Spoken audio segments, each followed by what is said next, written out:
What is good, everybody? Welcome back to another episode brought to you by the League FFB. Today, we are going to be talking about three of my favorite matchups at the wide receiver position for players that I think are must-starts this week, and three of my not-so-favorite matchups for players that I think you should consider benching in your fantasy football leagues this week. So I just wanted about 10 minutes of your time to go over these players here for fantasy football in week 2. So without wasting any more time, let's hop right into this video and let's talk about my starts first. So the first player that I want to talk about is going to be Keenan Allen for the Los Angeles Chargers. Keenan Allen plays the Tennessee Titans this week in a game that has a projected game total of 45 points. Now, the Los Angeles Chargers have an implied team total of 25.5 points, and this game could be without Austin Eckler. Now, if Austin Eckler isn't playing in this matchup, I do expect them to pass the ball around a little bit more. Obviously, Joshua Kelly will step in and fill in and be fine for fantasy football, but we're still expecting about 3 to 4 touchdown opportunities for the Chargers here in week 2. Currently on DraftKings, Keenan Allen is projected about 68.5 receiving yards. It is favoring the over on the sports books, and he's projected about 6.5 receptions. So with all of that being said, he does have about the 4th highest touchdown odds on the Chargers this week. And even though we're not really expecting him to fall into the end zone, if he does, he could have a really good week. But I'm expecting this to be more of a yardage and a reception volume play, especially in your PPR leagues. May be kind of an obvious start, but I do think that Keenan Allen has low-end wide receiver 1 potential in your lineups this week, and I think that this matchup is just way too good not to talk about. This is a must start for Keenan Allen this week in week 2. Now, the second player that I think you should be starting in your lineups this week is going to be Higgins. He plays in a game against the Baltimore Ravens, and they have a projected game total of 46.5 points this week, one of the highest on the week, an implied team total of 26.75 points. I do think that there's going to be about 3 to 4 touchdown opportunities for the Cincinnati Bengals in this matchup, and with that being said, Higgins has the 4th highest touchdown odds overall in the entire game. So there is a high odds that Higgins falls into the end zone in this game, and if he does, he's going to have a great day for fantasy football, because right now over on DraftKings Sportsbook, they are projecting about 60.5 receiving yards and 4.5 receptions. That is favoring the over on those projections. So I think in a matchup here against the Baltimore Ravens, where they are going to want to come back and show that they have a very elite offense after that snooze fest that they put up in week 1, we are going to see Higgins give you high-end wide receiver 2 numbers in your fantasy football lineups this week, and I think he is a must start. And then the third and final player that I think the matchup is just too good not to start him in your fantasy football leagues this week is going to be DK Metcalf. He is going to be playing in a game against the Detroit Lions. That game has a projected game total of 47.5 points, and even though the Seahawks are projected to lose this matchup, they do have a lower implied team total of 18.75 points. We still expect the Seahawks to get 2 to 3 touchdown opportunities against the Chargers this week. So even with that being said, DK Metcalf does have the 2nd highest touchdown odds for his own team, the Seattle Seahawks. So with 2 to 3 opportunities, we expect him to have the 2nd highest odds to fall into the end zone. So a touchdown could be likely for DK this week against the Lions. Currently being projected about 63.5 receiving yards. We don't have any reception numbers, but I assume that he will be heavily targeted by Geno Smith this week, and I expect him to have similar numbers to what Higgins is going to have this week in Cincinnati. So I do think that we can play DK Metcalf in our lineups this week. Obviously, he's a player that you probably were going to start anyways, but I think he's going to give you high-end wide receiver 2 numbers in your lineups this week, and probably is a top 15 play at the wide receiver position. So now that we've talked about 3 matchups that I do like going into the week, let's talk about 3 guys that I don't like their matchups going into the week, and players that I think you could consider benching depending on your options in your fantasy football lineups. And the first player that I want to talk about is going to be Garrett Wilson for the New York Jets. And this hurts my heart because Garrett Wilson is a my guy for me this year. Unfortunately, we had the Achilles tear to Aaron Rodgers in week 1, and so now Garrett Wilson is going to be playing with Zach Wilson the rest of the season. And the New York Jets are going to be going up against the Dallas Cowboys this week. They have a projected game total of 38.5 points and an implied team total of 9.75 points, which is the lowest implied team total in the NFL this week. So sportsbooks are projecting approximately 1 touchdown opportunity for the New York Jets. And yes, Garrett Wilson could be the guy that gets that touchdown, but when you have a team that has 1 touchdown opportunity projected for them, it's not a good start in my opinion, because we want to have those touchdowns for fantasy football. Now, Garrett is projected to get about 50.5 receiving yards. He did have 5 receptions for 34 yards and 1 touchdown versus the Bills in week 1, which was good for wide receiver 22. And I did tweet about Garrett Wilson's fantasy football finishes with Zach Wilson at the quarterback position in 2022, and you guys can see it here. I mean, the data is not good. You know, he had a couple of finishes where he was a wide receiver 2 for your fantasy teams last year, but a lot of the times Garrett Wilson really just wasn't startable for your fantasy football rosters. Now, I do hope that this year is better for the Wilson to Wilson connection, but this really isn't wasn't what you thought you were going to be getting when you drafted Garrett Wilson early in your drafts just a few weeks ago. I do think that the ceiling for Garrett Wilson this week could be a low-end wide receiver 2 for your fantasy football teams, but I would consider benching him in a game with a great defense and a low implied team total and just live with the result. Where I'm projecting Garrett Wilson this week is going to be in a similar tier with guys like Mike Evans, Deebo Samuel, and DeAndre Hopkins, and that may even be a little bit of an optimistic view for Garrett Wilson. Now, the second player that I would consider benching on your fantasy football teams this week is going to be Terry McLaurin, wide receiver for the Washington Commanders. They are playing a game against the Denver Broncos, and they have a projected game total of 39 points with an implied team total of 16 points. So we are expecting approximately 2 touchdown opportunities for the Washington Commanders this week. And Terry McLaurin is projected about 46.5 receiving yards on sportsbooks this week. Last week, he came off of a game against the Arizona Cardinals where he only saw 2 receptions.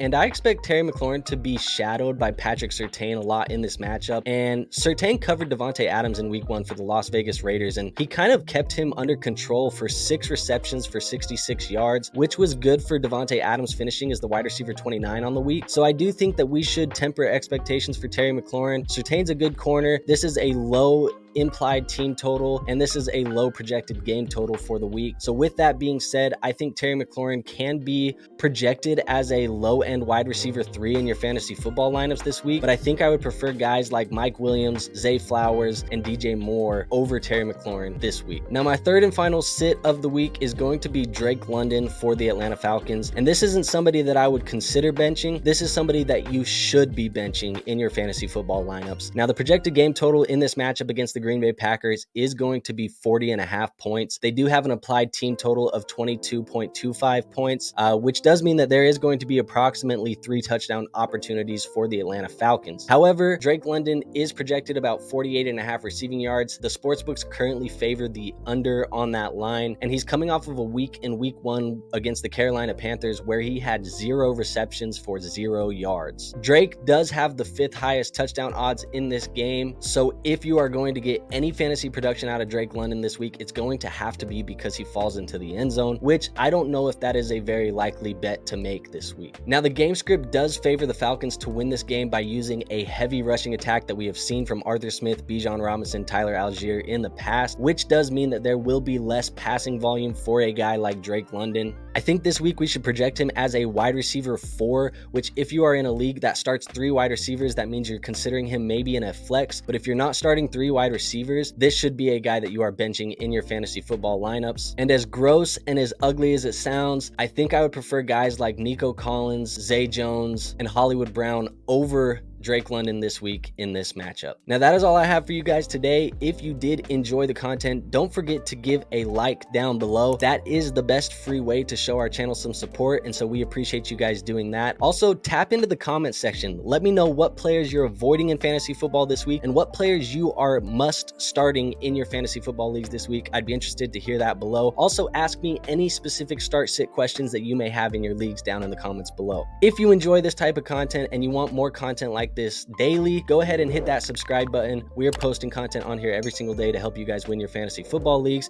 and hopefully bring home that fantasy football championship. And my final piece of advice, if you want to have direct access to me, ask me any start sit questions, waiver questions, or just fantasy football or NFL questions in general, go ahead and join my free Discord. It is going to be linked in the description. Like I said, it is free to join, so go ahead and hop into that and talk some fantasy football with me and our community over here at the League FFB. And with all of that being said, I don't have anything else for you guys today. I will see you guys tomorrow for start sits at the running back position, but I'll see you on the next one.